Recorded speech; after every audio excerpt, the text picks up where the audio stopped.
Hello and welcome to another episode of the Fin to the Woods podcast.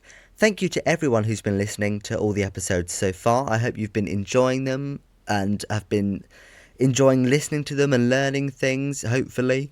I hope to make many more episodes. But this week we're going to be doing a little bit of a Q&A. I put out on my social media saying, anyone ask me some theatrical questions and I'll try and answer as many as I can on this week's podcast episode, and here we are. So the first question is, what is a musical that I think is extremely underrated? And there's many, but my number one musical that I wish people knew more was Women on the Verge of a Nervous Breakdown. Now, this musical did not last very long on Broadway, but the cast was stellar. You had Brian Stokes-Mitchell, Patti LuPone, Sherry Renee Scott, Laura Benanti, the list goes on and on. It's written by David Yazbek, who I love as a composer. He wrote the recent Tony Award-winning musical The Band's Visit. And it's just so fun. The show itself is weird, but musically it's probably one of my top 5 favourite scores of all time, which is saying something. Yeah, it's a wonderful score. I don't know about the show itself, but musically that is one of my favourite shows ever. Also, all Stiles and Drew shows like Honk and Just So, all their shows are brilliant for all ages, and I think a lot of their shows get pushed into kind of just being for kids, but honestly they should be done more because they're, again, musically brilliant, but also story-wise and character-wise, they're all so well written. And yeah, I love all their shows. Now, an interesting one to counteract that. What musical do I think is overrated? Now, a controversial one is Dear Evan Hansen. I struggled with this show. I didn't understand the message it was trying to get across. I thought the music was okay. And I know lots of people, including the people that I currently live with, who absolutely love this show, but it just wasn't for me, and I didn't get the hype around it, and I was disappointed because I wanted to understand it. I wanted to get the hype because it had had so much success in the US and over here in the West End, and all across the world, really. It's a very popular show in the musical theatre realm, but yeah, I really don't rate it at all. This links nicely to a question where someone asked, what are my thoughts on Mean Girls, the musical? And again, I was lucky enough to see this on Broadway, and it didn't live up to the hype for me. And I think it's because I'm not really a modern musical person, and I think I've grown to understand that about myself. But I enjoyed it for what it was. Again, musically, it wasn't my favourite thing, and I thought it was fine. It was fine. I wasn't enamoured by it. I thought some of the performances were fab. I thought some of them were not as fab. But I do wonder whether it's going to come over to the West End because it's been a long time coming, but obviously COVID and everything kind of disrupted that. Yeah, I wonder what it will be like if it does come to the West End and how well it will be received because it's such an American thing. Mean Girls is such a cult thing, but it's popular here too, so who knows? So moving on, the next question I got was, what are the top 3 shows that I've seen this year so far? And I struggled to remember what I'd seen because I've been very lucky to see quite a lot so far this year. And for me, my top 3 are Cabaret at the Kit Kat Club, which was absolutely next level. I've never experienced a show like it. To see Eddie Redmayne that close was very exciting. But that whole production is just a new level of immersive theatre, which I think many companies are going to try and copy and take that idea. And I don't know if anyone will do it as well as Cabaret because it was just phenomenal in every sense of the word. It was absolutely brilliant. My second they're not really in an order, but another show that I've really loved this year was South Pacific at Sadler's Wells. I saw this production of South Pacific at the Chichester Festival Theatre, and I loved it. And for an older musical, it felt so fresh and new, and obviously the material's fab because it's Rodgers and Hammerstein, but I absolutely loved that production, and when it transferred to the West End, I was so happy that I was going to be able to see it again, and it worked just as well in Sadler's Wells as it did at Chichester, and I think that's the signs of a good production because it worked in a completely different venue, in a completely different place, and still had the exact same emotional impact. And a fab kind of regeneration of that show. The third show in my top 3 has to be Crazy for You at Chichester. Chichester have done well.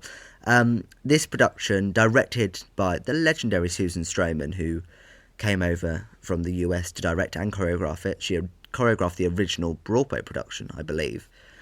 And oh my god, I can't put into words how much I love this production. The dance, the staging, the set, the costumes. Charlie Stemp was a dream. Carly Anderson was also a dream. The whole production was a dream. And there's many rumblings that it's transferring to London, and I think they'd be stupid not to transfer it. It was brilliant, and I loved it so much. I can't express. I saw it twice, and I never see anything more than once unless I absolutely love it. And I saw it twice, and I'd go and see it again if it goes to the West End. My next question is, if you could play a female role, what would you play, or who would you play, and why? This is a tough one, because I would say Mama Rose in Gypsy, but I don't think I could handle it. I think I'd be an emotional wreck by the end of every performance. But that is a bucket list role. I'd love to play that part. Who wouldn't? But also, there's so many actresses I want to see play that part that obviously I would never actually play it. I feel like Dolly Levi in Hello Dolly would be an absolute riot. I feel like you could have so much fun with that part. I'd love to do that. Reno Sweeney in Anything Goes. My mum's played this part, so maybe it's in my blood somewhere. But yeah, I'm not really a tap dancer though, so I'd have to stand to the side. I'd have to do what Patti LuPone did when she did it, and just lovingly stand to the side or go to the back of the stage when the tap breaks happen, and then come back and join in when you have to belt the big final note. The Baker's Wife and Into the Woods, again, another role that my mum has played. I could go on for hours, so the answer to that is many, many female roles that I'd like to play, but will obviously never play them. The next question is favourite show that myself, have been in. Now this is a tough one, because I've done many, many brilliant shows. I did Shrek this summer in my hometown, which was so much fun, and I wasn't meant to originally be in it, and I kind of came in halfway through the rehearsal period, and I loved it, and it was with all my friends and my family and everything. And that's probably been one of my most favourite theatre experiences, because it was such a fun show to be in.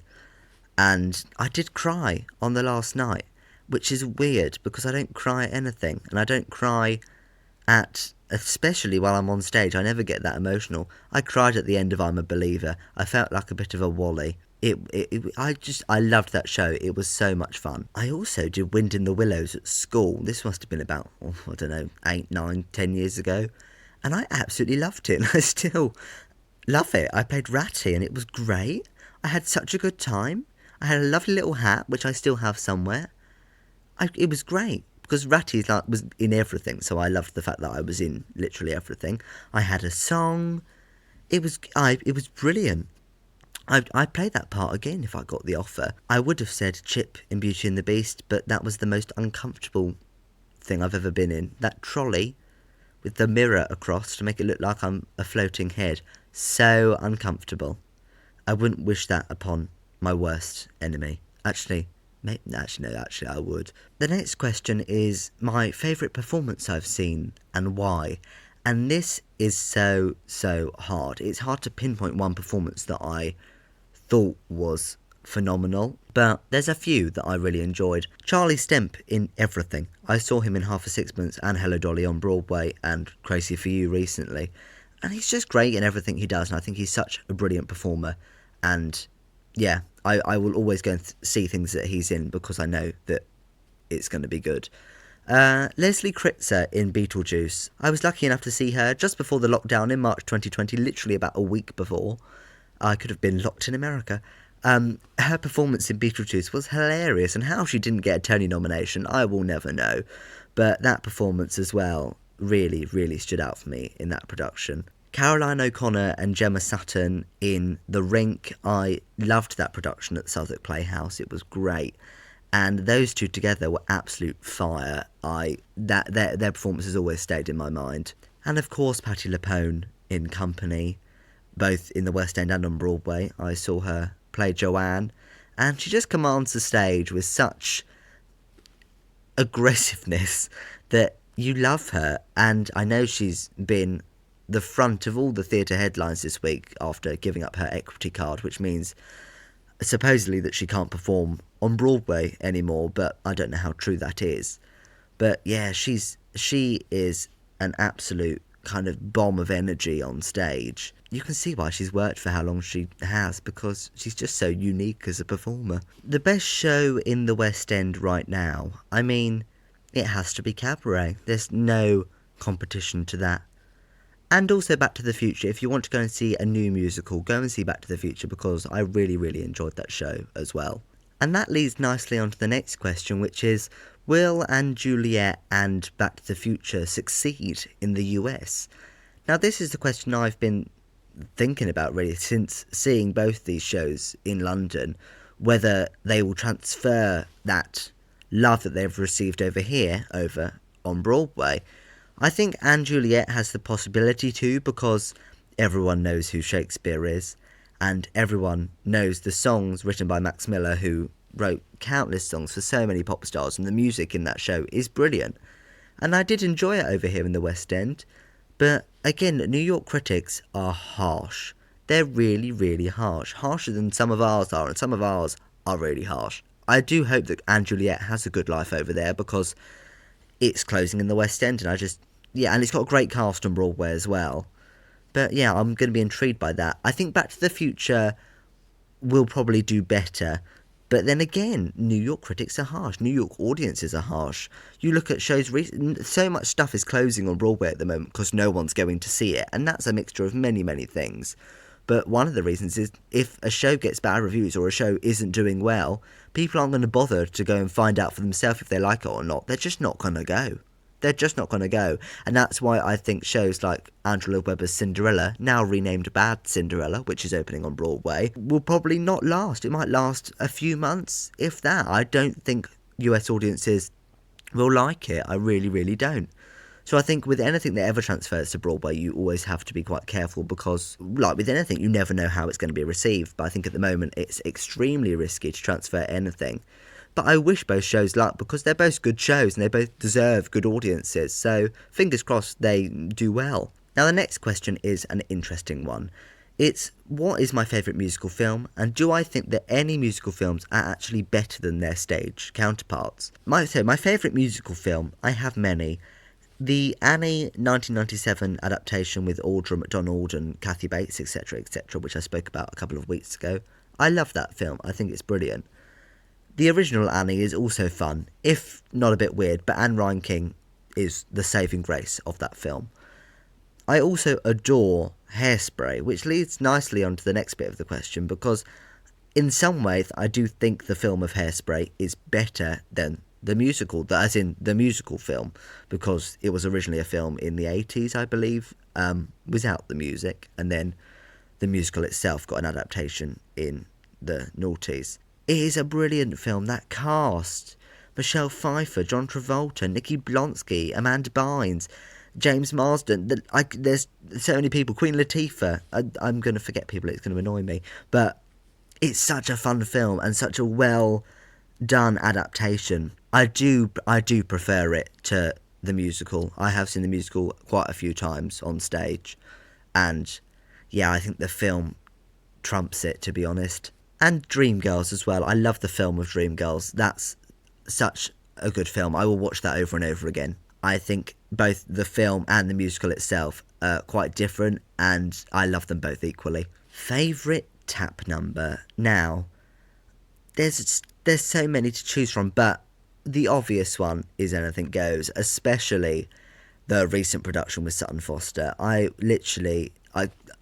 feeling I felt when that 6.5 minute tap number happened in front of me, it was spellbinding.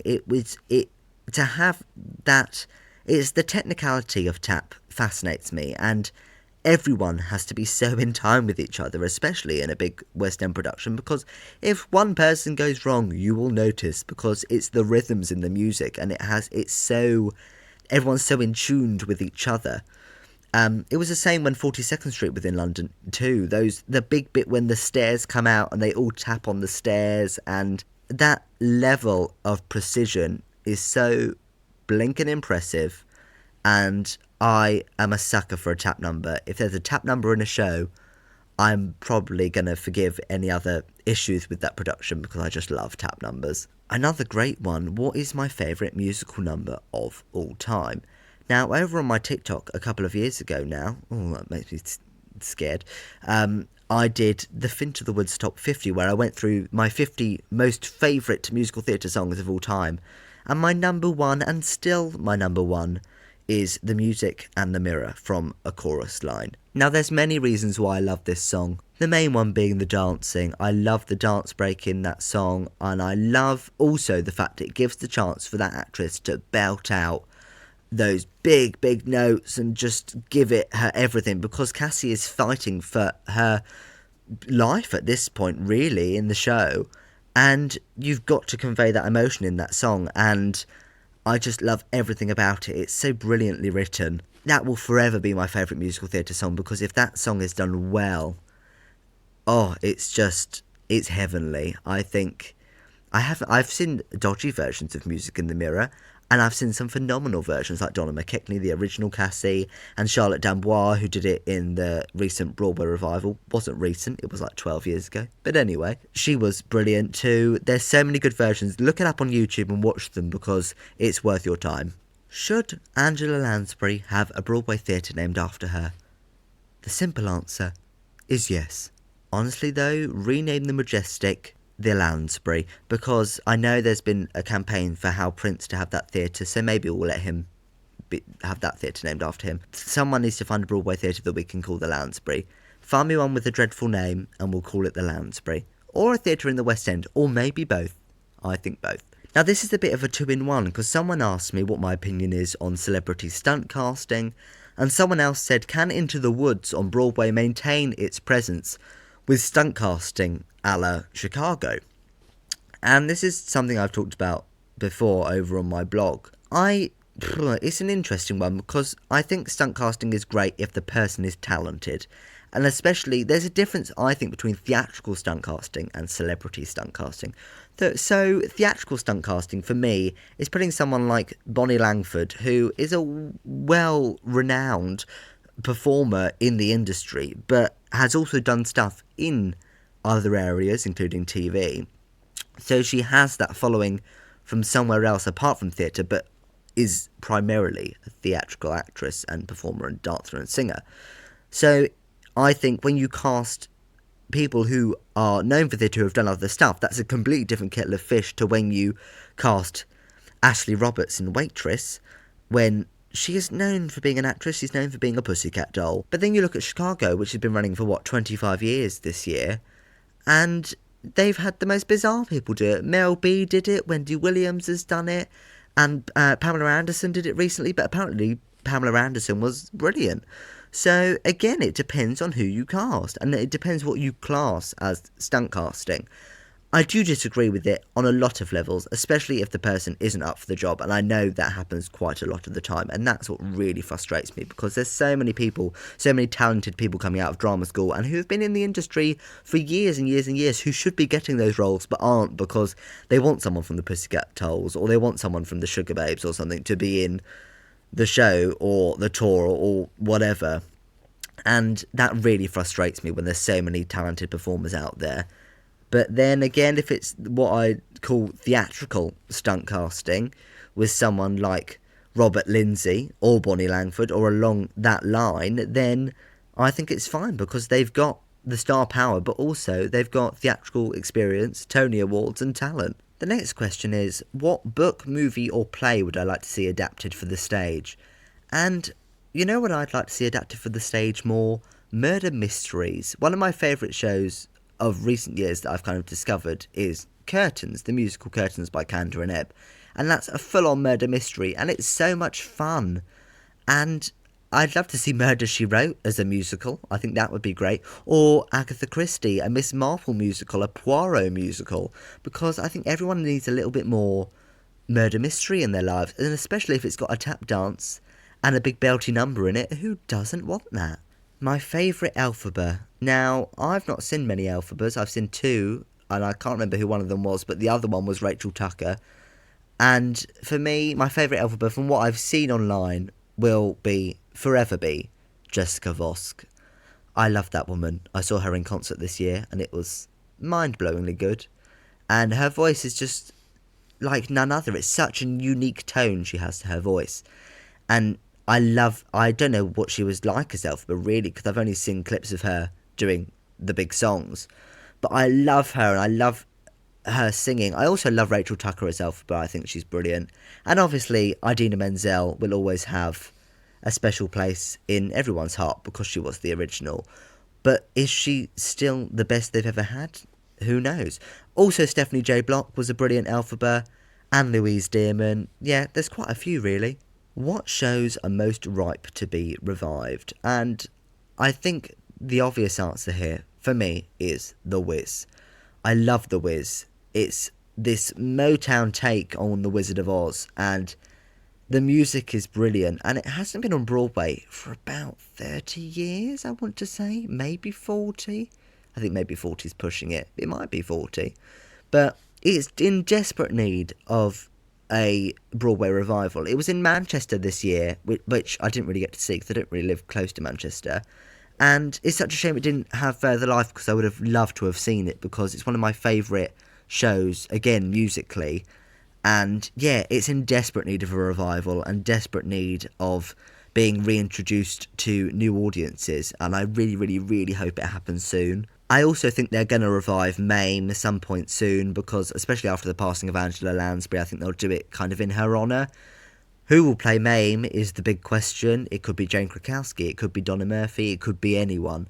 But I do think that might happen some point soon as well. Is Audra McDonald a witch, a Cinderella, or a baker's wife? Now, this is a very good question, and I cannot work out the answer because I can just imagine her singing Stay With Me as the witch, all bent over, and then taking it all off and being the glamorous witch in Act 2. And, I think that would just be marvellous. And then she would have made a fabulous Cinderella because she has the comedy behind her, and those vocal chops on the steps of the palace would have been beautiful. And she could still play Baker's wife, but I think out of all of them, Baker's wife probably is the one that suits her the least because it's the least operatic, and I think her voice would lend herself more to Cinderella and the Witch. But now, actually, I would say she is definitely a witch, and maybe, who knows, maybe if she's done doing Ohio State Murders, and maybe if Into the Woods is still on Broadway at that time, maybe she'll end up playing it in the revival. And the final question I'm going to answer is more of a facty kind of one, and it is, which is the oldest theatre still standing in London's West End? And I believe it's the Theatre Royal, Drury Lane, which is the oldest working theatre in London's West End. And I think it's the oldest theatrical site in the world, because there's been many Theatre Royal Drury Lanes on the site, but the site itself I think is the oldest place in the world where a theatre has stood and been in continual use as a theatre. So that's my little Q&A done. Thank you everyone for the questions, they were brilliant, and I hope you enjoyed my answers and got what you want from the answers, I guess. But yes, thank you for listening, and I will see you all on the next episode.